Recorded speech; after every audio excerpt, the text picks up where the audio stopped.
Hello everyone, today I'm working on this U25b and it's the correct box. So everything looks good. I want to change this to DCC. So I'm just going to look inside and make sure everything's correct. So I'll just pop the shell off real quick. So to get the shell out, I use the box method and it's the correct DCC friendly mechanism. I really like the shell. It's really cute with these blue handrails. I can't stand having them not in their proper place. But anyways, with these blue handrails, it's super cute. It's got the horn. Somebody put micro trains couplers instead of the Accumate. So that's really neat. So we'll just put that aside. Now, I've got this old box of quote-unquote bad decoders, and I've got to check this out. I got another hidden stash here of decoders. So I've got to test them all out. While I was doing my organizing, I found a box, huge box of DC boards. So that's really neat. But I've got to test these out. Rather than installing them just one at a time to test it out, I decided to build a jig in order to do that. So this one even says bad on it. So I've gotten more adept at testing decoders. We're going to do a bunch of factory resets today. In order to test your decoder, you need 4 things.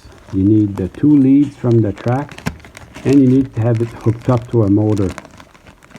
So I've got my trusty NCE power cab ready. So the NCE power cab, to do a factory reset, it's called the recovery program. Maybe I'll try this one first. So these are all about the same size. So that looks like a DC board, is okay. I'm going to keep them in my DC board stash, but these are going to have to be tested. I suppose I'll start with this one. So I bring in my 2 leads from the power pack, and they go here. And also be very, very careful. You do not want these touching. I think it would be bad. And then I've got an old motor, and I just hooked that up. It should be a gray and orange wire, but I've got these going, so this will be good. You don't want these to touch either. So that's going to be my motor and my 2 track leads. So now we can go on to testing this. I'll be making 2 piles, a good pile and a bad pile. I got my NC power cab up and running. So I'm going to press program escape, which is at the bottom here. Program escape gets me to here. I want to program on the program track. So go here, enter. And then I want to press number 7, which is the factory reset or recovery program. So it's doing something.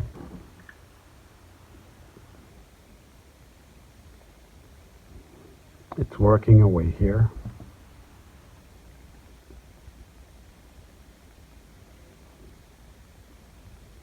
And then I go back to standard programming. Let's have a look at that.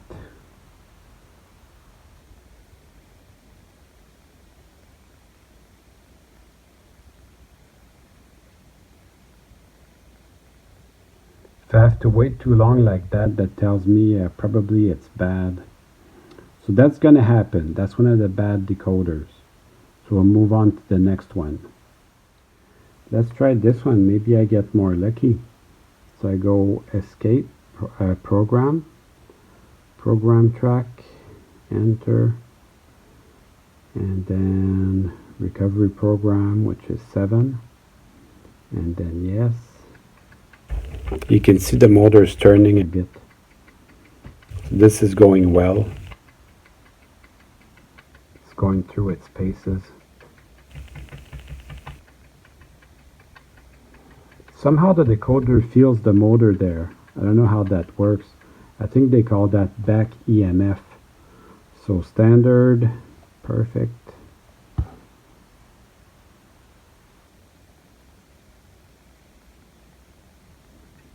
Manufacturer 129. Enter. 107. So you can get the instructions online from that. So setup. Short address 003. That's perfect.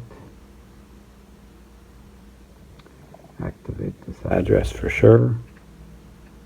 Long address. I'm going to put 1000 again. Perfect. Enter. And then we'll just skip the rest. And then we'll just go to regular functions. Let's see if I can get it to move forward. Just going to do select loco again. Just to make sure I got the right locomotive 1000. Select loco. Enter. Maybe I can get the headlight to go on or off.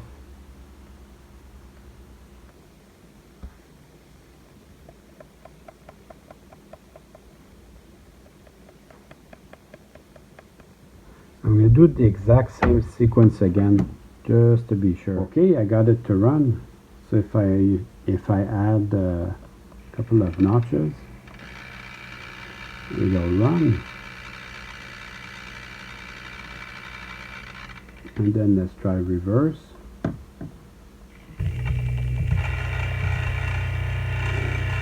So that'll run, so that's perfect. Just the headlight's acting weird. And then reverse. Yeah, the headlight's acting weird. At least I can get the locomotive to run with this. So I'm not going to bore you too much with this, but I'll just do them one at a time like that. It's a lot quicker than putting all the locomotives in the chassis. So I'll just do a bunch of decoders like that. I'll do them off camera and then I'll give you a report which ones were good, which ones were bad. This one ended up being real good. The headlight works properly.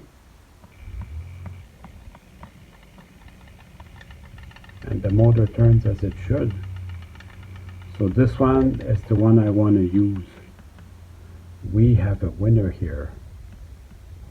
Son of a gun, this one too I got it to work. Check it out. This one doesn't have lights set up, but it turns the motor.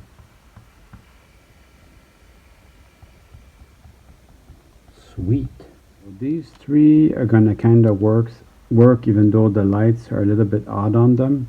These two work well, and the wiring's really messed up on them, but I think I can save them. And this one is manufacturer 141, which is Soundtracks. So that it's acting weird today. It may need a lot of reprogramming, but I'm going to try and save it. That should be a really good decoder.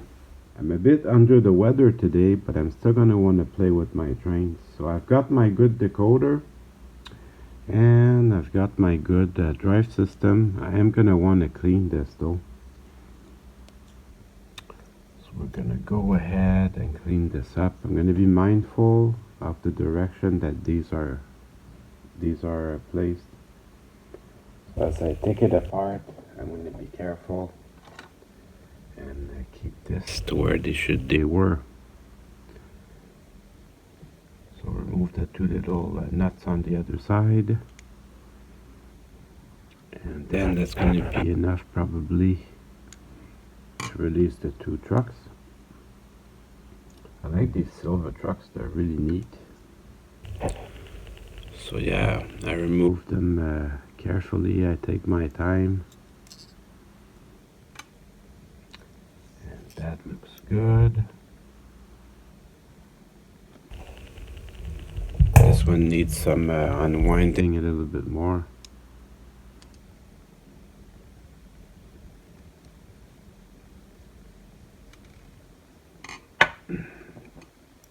There, now that's perfect. And it seems the fuel tank wants to go. So we'll set that free. So the fuel tank, it just has two little hooks holding it. That's gonna go. I'm probably gonna wash everything, including the body and the drive system. Some of these, they have a little extra brass pin. This one does not. So that makes it a little bit easier to work on. I don't have to worry about that.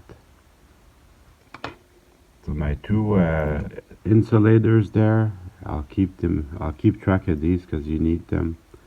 Then the contact strips, I just clean them with my fingers. This engine is not particularly dirty. Everything looks to be clean enough.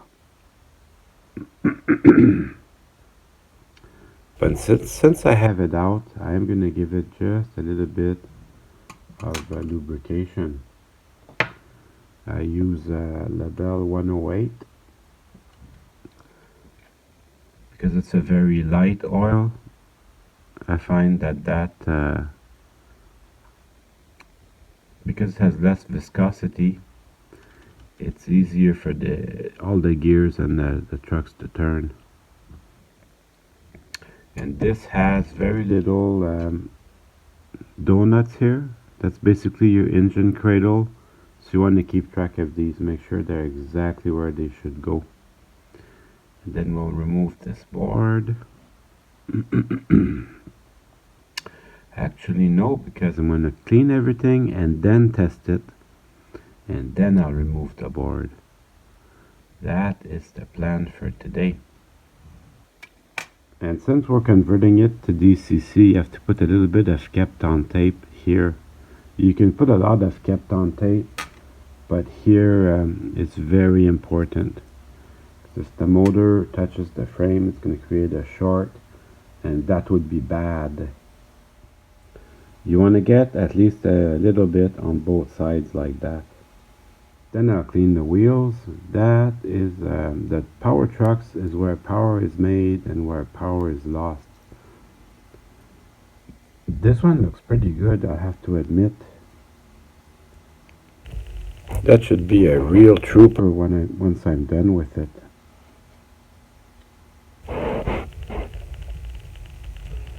And then we'll take a look at that. Looks pretty clean, looks like it was never run. Yeah, everything looks clean in there, but still never hurts to take a look. This one looks like it might be a little something in there. Here's a chance there. Well, there's a little something. There you go, you can never be too careful.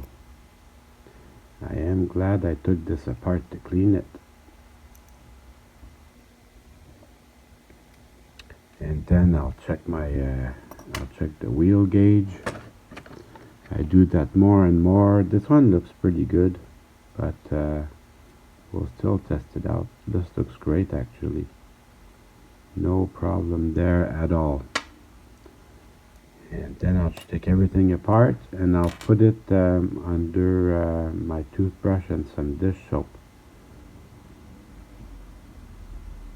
Also the wheels, I will clean them with my rag, like I always do. And there's a nice microfiber, always handy. So I clean them with my rags, and then I'll go ahead and test them with my toothbrush, making sure everything's perfect. Looks like it's been run a little bit, but not bad at all. Now I'm ready to put everything back together.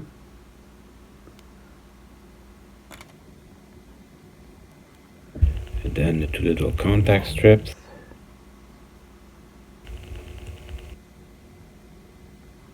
So just line up your axles and then the two little pins that hold it. So I think these were painted black at the factory, which that is really neat.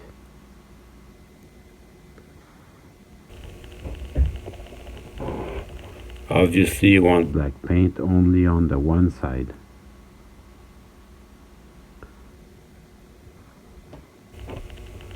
You check it with your finger, and then we'll bring in the two side frames, and then we'll test it again just to be sure. These will just snap in. Oh yeah, I feel no resistance whatsoever. Perfect. I'll do the exact same thing for the other side. Alright, so I'm going to put everything back together. So I've got my drive line set up. I'll just bring in the other half of the frame. And that will be cool.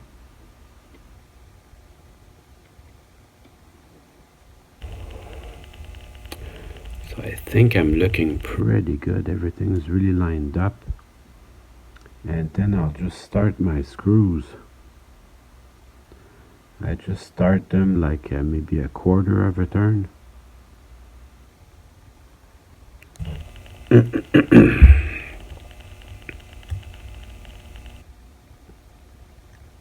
Just enough to keep them from moving around.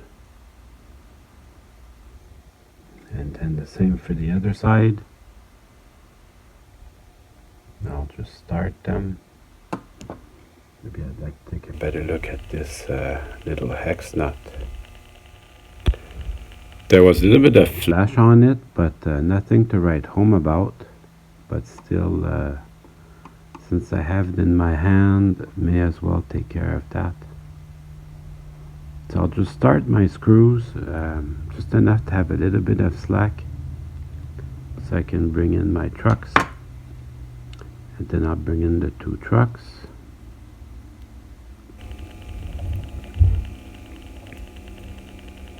And then just before I tighten everything up, I'm going to check that my my engine, the motor, the little donuts that keep it in place are lined up perfectly.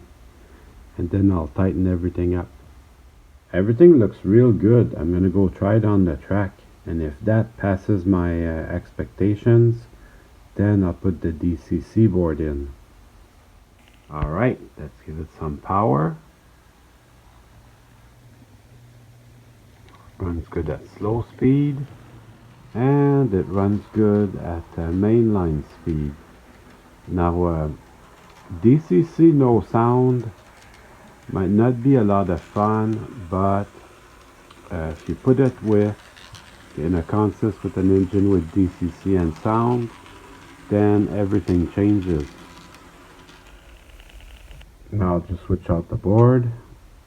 This is actually not that much work, but I basically have to take the whole engine apart again, so it is what it is. So we already got the Kapton tape, so that part of the work is done. Basically just have to switch out the board. I want the motor to remain in its place, same with the worm gear. So this one, just bring the board down. And then just make sure that your two contact strips hit that very precisely. In fact, I'm going to double check it under magnification, and then I'll bring back the other side of the frame. Then I'll put the fuel tank back on. Sometimes I have to modify the light shield, so we'll take a look at that. Maybe I do. If I have to, it's no big deal. I've done that in the past. It's easy to do. Yeah, it looks like I do. I just have to make a little notch on the top there. Then everything, it just fits so well together. So let's go try that on the track. Alright, let's give it some power. Turn on the headlight. That's working. And then increase the speed.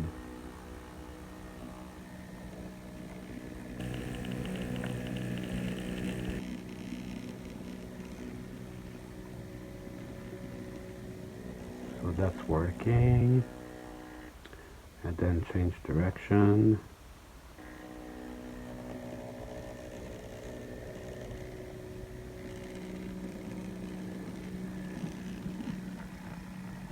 So that's working as well. Pretty cool.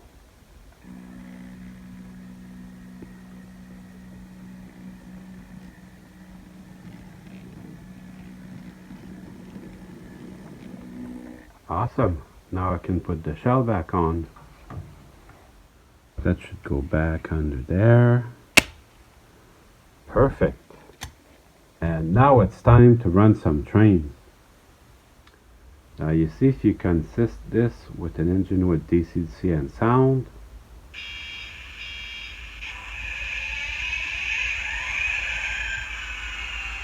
now you're in business.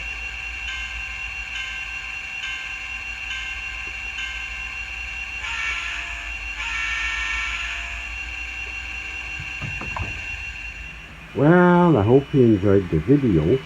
I certainly had fun making it for you.